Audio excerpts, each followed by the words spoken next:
Millie Dowler was 13 when she vanished. Her murder, one of the most notorious unsolved crimes of recent years.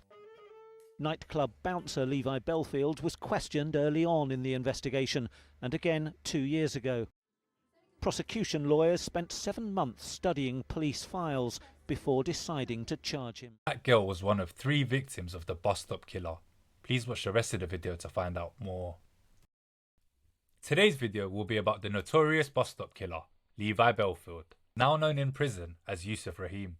In the early 2000s, he committed a series of shocking crimes that left a trail of fear and sorrow across Britain. For years, he hid in plain sight, but his crimes would eventually be uncovered, revealing him as one of the UK's most notorious serial killers. It all began on May 19, 2002, when 13-year-old Millie Dowler disappeared while walking home from school in Walton-on-Thames. She was last seen getting off the bus, but she never made it home. Millie's case grabbed the nation's attention, and the search for her lasted months, but it wasn't until 2008 that her killer was revealed. However, what no one knew at the time was that Millie was not his first victim. Levi Bellfield had already been killing for years. On February 9, 2004, 22-year-old Marsha McDonnell was walking home from a night out in southwest London when Bellfield approached her. He knocked her to the ground and struck her head with a blunt object next to a bus stop, leaving her to die from her injuries. Police had no leads and the case seemed to go cold. Less than a month later, however, on August 19, 2004, Bellfield struck again. This time it was 22-year-old Amelie Delagrange, a French student living in London. She was waiting for a bus when Bellfield attacked her in the same brutal way, hitting her with a blunt object after using his car to knock her over. At first, the police didn't see a connection between these 2 attacks, but as they kept looking, they started to notice the disturbing similarities. Young women attacked randomly at bus stops and left with severe injuries. In 2008, Bellfield, a nightclub bouncer with a history of violence, was arrested in connection with Millie's case. As police looked deeper into his background, they discovered links between Bellfield and the murders of Marsha and Amelie. Finally, in 2008, he was charged with Millie's murder. As the investigation continued, they found evidence that connected him to 2 other murders, and Bellfield was convicted for both of them in 2009. During the trial, Bellfield showed no remorse. His cold and indifferent attitude shocked everyone. He had no real explanation for his actions, only an unsettling lack of empathy. He seemed more focused on controlling and overpowering his victims, rather than showing any guilt. In 2011, Bellfield was convicted of trying to kill another woman who had survived a similar attack. The evidence showed that his violence had been getting worse over time. Police believed he could have killed even more people if he hadn't been caught in time. Bellfield's crimes left a deep impact. The families of Millie, Marsha and Amelie were left to face the pain of their loss, knowing the man responsible had lived amongst them for so long. Their deaths highlighted the terrifying reality that someone like Bellfield, who appeared ordinary, could commit such horrific acts. I will now play you chilling footage of Levi Bellfield's police interviews. It's exactly what you said, no comment. Found that very interesting, and I'll tell you for why. You didn't deny it. No comment. You didn't say, it's not me. No comment. And at no stage over the last 2 days have you denied any involvement in these offences. No comment. Why is that, Levi? No comment. Why haven't you sat there and said, jumped up and down and shouted from the rooftops, you've got the wrong person? No comment. I find that very strange. Did you get a kick out of being involved in these sort of inquiries? No comment. Do you think it's a macho type of thing to bring in? No. Do you think it will help your notoriety? No comment. Do you honestly believe that your actions over the 21st and the 22nd of March 2002 are the actions of an innocent man? No comment. Then are you an innocent man? No comment. Because if you are, tell us. No comment. And give us that explanation for where you were and what you were doing. No comment. Are you able to do that, Levi? No comment.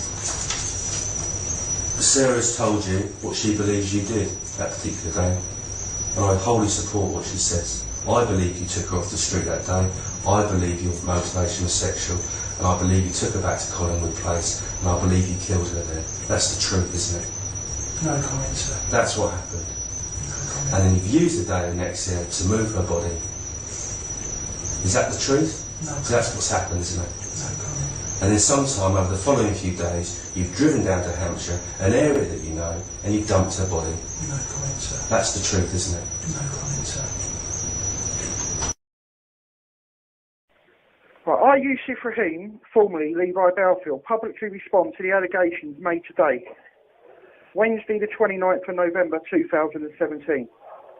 Firstly, let me apologise to Mr Sean and Josie Russell for publicly raising the horrendous events of the loss of their loved ones. On Monday the 27th of November 2017, I was made aware by other inmates that inmate Richard Baker, a convicted child stranger rapist who is serving a life sentence for his crimes, has made allegations to Mr Stone's legal team about myself. Mr Baker is on record as a fantasist, manipulator and compulsive liar. To hear such rumours about him was to be expected given his character. He is a known fantasist, and his latest endeavours to pervert the course of justice are an example of his character which seeks attention and publicity. It appears Mr Baker has made an allegation of a so-called cell confession. In my view, such vile, untrue allegations do not warrant a response. They are what they are, the words of a lonely, serial, stranger, child and adult rapist who craves the spotlight. I hold no hard feelings towards him and can only pity him. However, given the circumstances, I will respond later in this statement. Reference Mr Stone and his position. From day one, I have endeavoured to help his legal team, if not only to clear myself from crimes he is convicted of. I offered him a polygraph test, which I also would take, but he refused. Yes, they hold no weight in law, but nevertheless a public platform to build on. I have signed authorities to release my DNA samples from the police. I have written many letters of invitations to Stone's legal team inviting them to come and take my samples, DNA, hair, blood and fingerprints. All declined.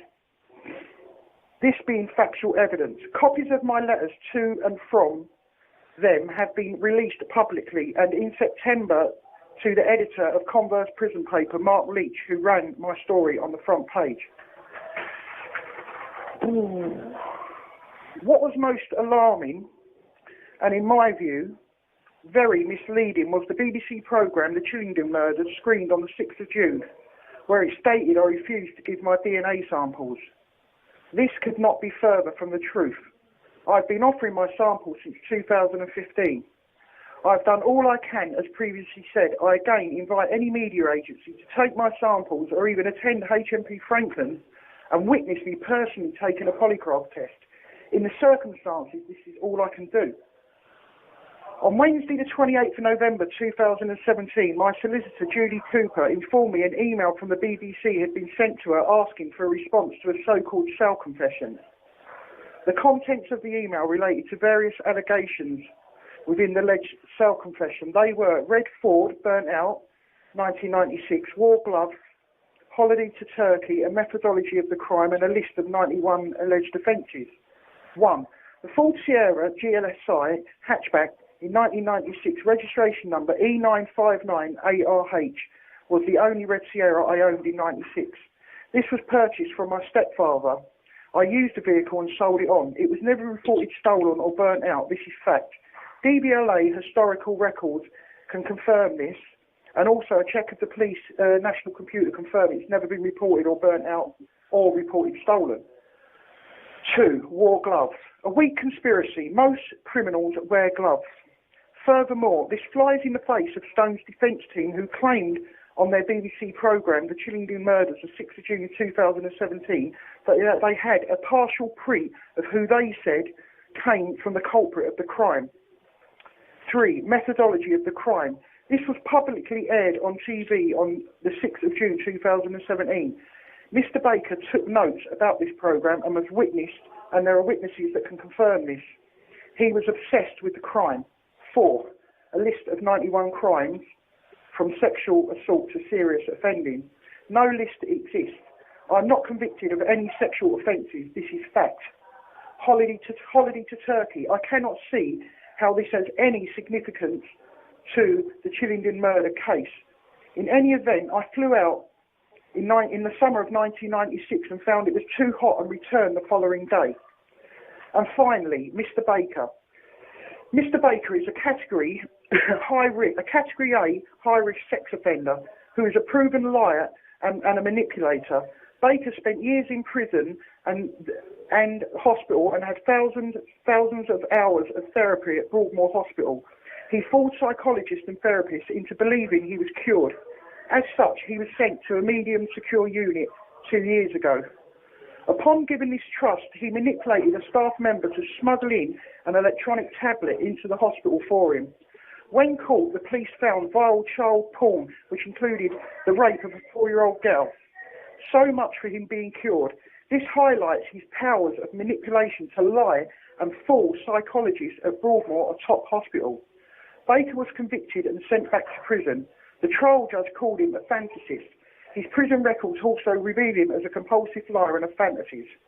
God help Mr. Stone and our justice system if Mr. Baker's manipulation and lies are relied upon. Thank you. Yusuf Rahim, formerly Levi Bellfield.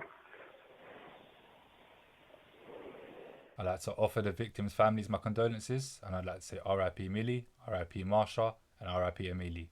I sincerely hope something like this never ever happens again. Thank you for watching. Please be sure to like, comment and subscribe as it really helps the growth of the channel.